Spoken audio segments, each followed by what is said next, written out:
Assalamualaikum warahmatullahi wabarakatuh. Apa kabar semuanya mahasiswaku? Selamat bertemu kembali dalam online course Teknologi Informasi dan Komunikasi.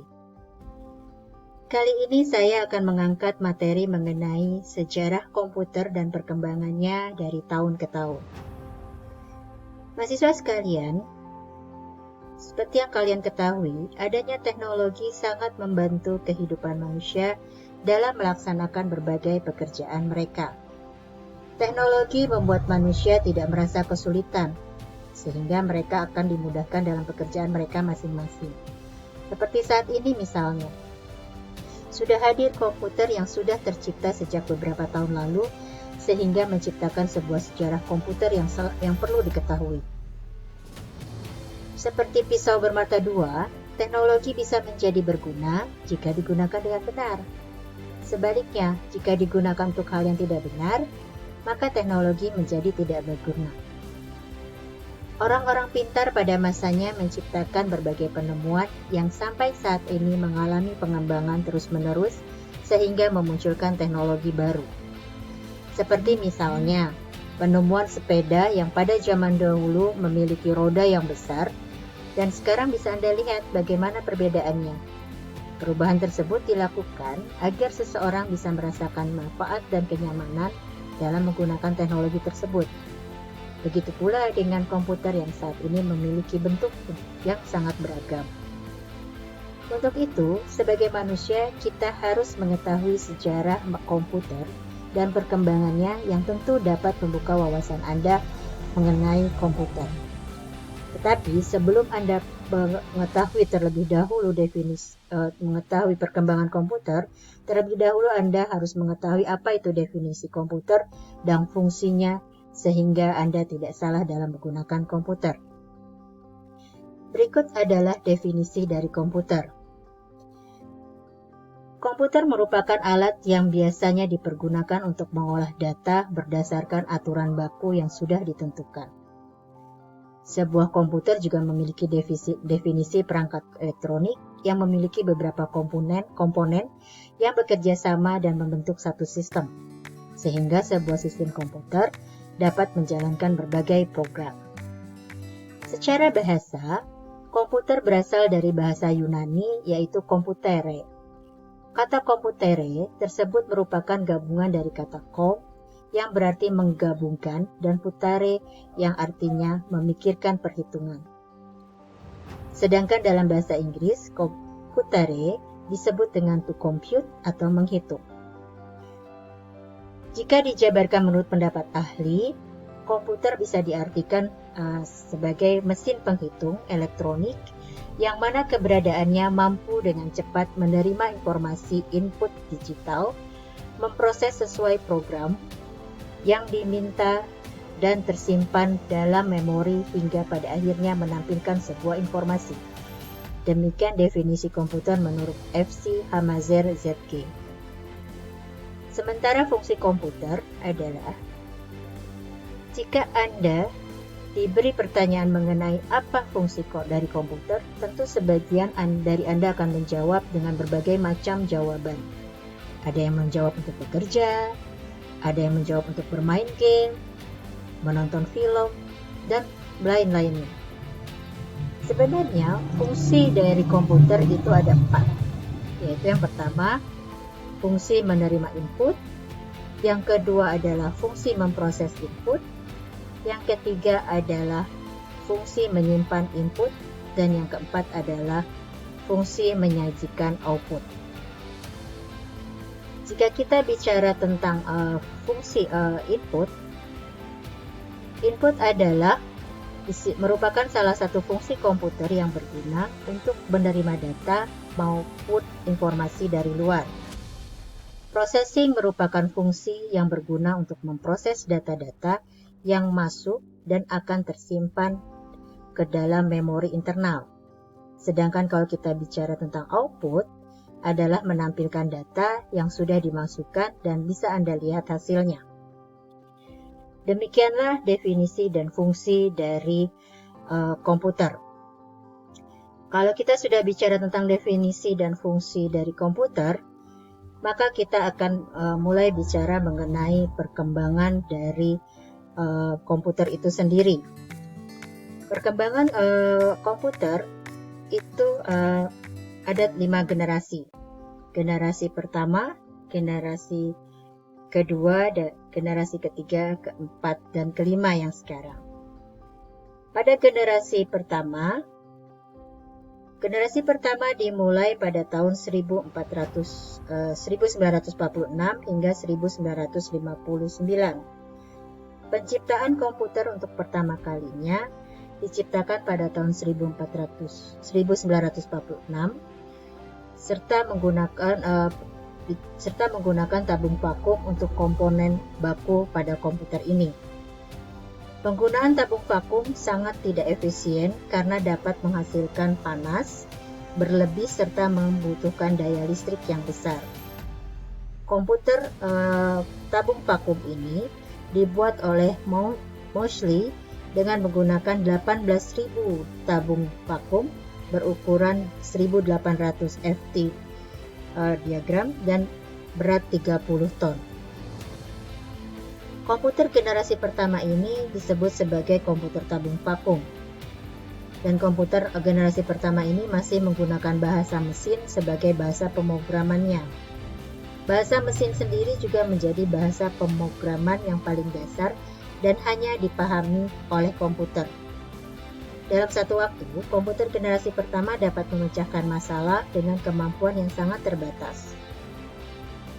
Input yang digunakan pada komputer generasi pertama ini menggunakan sebuah kartu berlubang atau kita sebut sebagai punch card serta pita kertas. Sedangkan untuk output yang digunakan, komputer generasi pertama menggunakan output berupa printout. Hampir sekitar $1 juta dihabiskan untuk membuat komputer generasi pertama. Sangat menakjubkan sekali pada masa itu. Ciri-ciri dari komputer generasi pertama adalah 1. Ukuran fisik hardware dan hardware komputer lebih besar, memerlukan ruangan yang luas seperti ini contohnya. Yang kedua adalah instruksi operasi dibuat secara spesifik untuk tugas tertentu. Yang ketiga, programnya hanya bisa dibuat menggunakan bahasa mesin.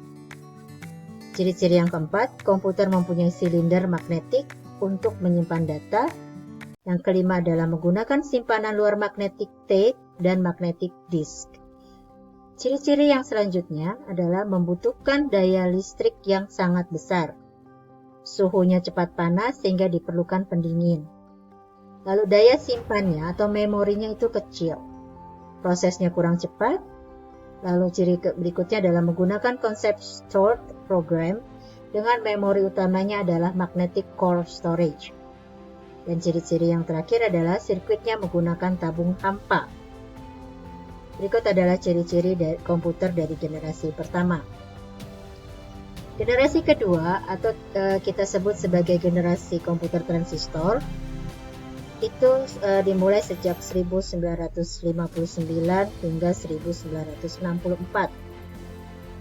Teknologi transistor ini, jika dilihat lagi, ukuran transistor jauh lebih kecil dibandingkan dengan komputer tabung vakum. Selain dari segi ukuran, panas yang dihasilkan juga lebih sedikit. Tidak hanya itu, tingkat kegagalan cenderung lebih kecil. Sehingga transistor dapat menjadi komputer yang lebih baik dari komputer dengan tabung vakum. Untuk bahasa pemrograman yang digunakan pada komputer ini, tentunya menggunakan bahasa pemrograman yang berbeda. Jika sebelumnya menggunakan bahasa mesin, maka pada generasi ini sudah menggunakan bahasa assembly. Pada masa ini juga, bahasa pemrograman CBOL dan Fortran juga sedang dikembangkan. Ciri-ciri dari komputer generasi kedua adalah sudah menggunakan operasi dalam bahasa pemrograman tingkat tinggi, yaitu COBOL dan Fortran. Kapasitas memori utama telah dikembangkan dari magnetic core storage, memakai simpanan dari luar yang berupa magnetic tape dan magnetic disk. Kemampuan dalam melakukan proses real time dan real sharing. Ukuran fisiknya sudah lebih kecil jika dibandingkan dengan komputer generasi pertama. Proses operasi sudah lebih cepat, yaitu bisa melakukan jutaan operasi per detik. Kebutuhan terhadap daya listrik lebih kecil. Orientasinya penggunaan program tidak lagi tertuju pada aplikasi bisnis, tapi juga tertuju pada aplikasi teknis. Perkembangan komputer selanjutnya adalah komputer generasi ketiga pada tahun 1964 hingga 1970 yang dikenal dengan generasi Integrated Circuit atau IC. Untuk generasi ketiga ini, komputer ini menggunakan sirkuit terintegrasi atau IC sebagai pengganti transistor. Transistor pada generasi sebelumnya diperkecil kemudian diletakkan pada IC, yang mana pada IC tersebut terdiri dari berbagai transistor, resistor, serta kapasitor. Teknologi ini pertama kali dikembangkan oleh seorang insinyur listrik yang bernama Jack Kilby. Jack Kilby kemudian diberi penghargaan Nobel atas penemuan komputer generasi ketiga ini, dikarenakan penemuannya dapat membuat komputer menjadi lebih cepat dan efisien, serta membuat komputer dengan IC lebih cepat dari generasi sebelumnya. Ciri-ciri dari komputer generasi ketiga ini adalah penggunaan listriknya lebih hemat dibanding dari generasi komputer kedua. Peningkatan dari sisi software, harganya semakin murah, kapasitas memori lebih besar dan dapat menyimpan ratusan ribu karakter. Sebelumnya kan hanya puluhan ribu saja. Lalu ciri-ciri yang selanjutnya, karena telah menggunakan IC, maka kinerja komputer menjadi lebih tepat dan cepat. Ciri-ciri komputer generasi ketiga selanjutnya adalah kecepatannya hampir 10.000 kali lebih cepat dari komputer generasi pertama. Kemampuan melakukan multiprocessing dan multitasking. Telah menggunakan terminal visual display dan dapat mengeluarkan suara. Menggunakan media penyimpanan luar disket magnetik atau external disk yang sifatnya pengaksesan datanya secara acak atau random access dengan kapasitor besar atau jutaan karakter. Kemampuan generasi ketiga ini melakukan komunikasi dengan komputer lainnya. Selanjutnya adalah generasi keempat, yang disebut juga sebagai generasi mikroprosesor, yang dimulai sejak tahun 1979 hingga 2000-an. Lahirnya generasi komputer mikroprosesor ini mendapat penanda kelahiran internet. Perkembangan dari komputer ini bisa dilihat dengan adanya GUI sebagai tampilan, mouse, serta komputer jinjing atau laptop. Awal dari komputer mikroprosesor ini dibuat oleh IBM pada tahun 1971, yang kemudian pada tahun 1984 Apple merilis Macintosh. Ciri-ciri dari generasi keempat adalah sudah menggunakan LSI atau Large Scale Integration. Yang kedua, sudah dikembangkan komputer mikro yang sudah menggunakan semiconductor dan mikroprosesor yang berbentuk chip untuk memori komputernya.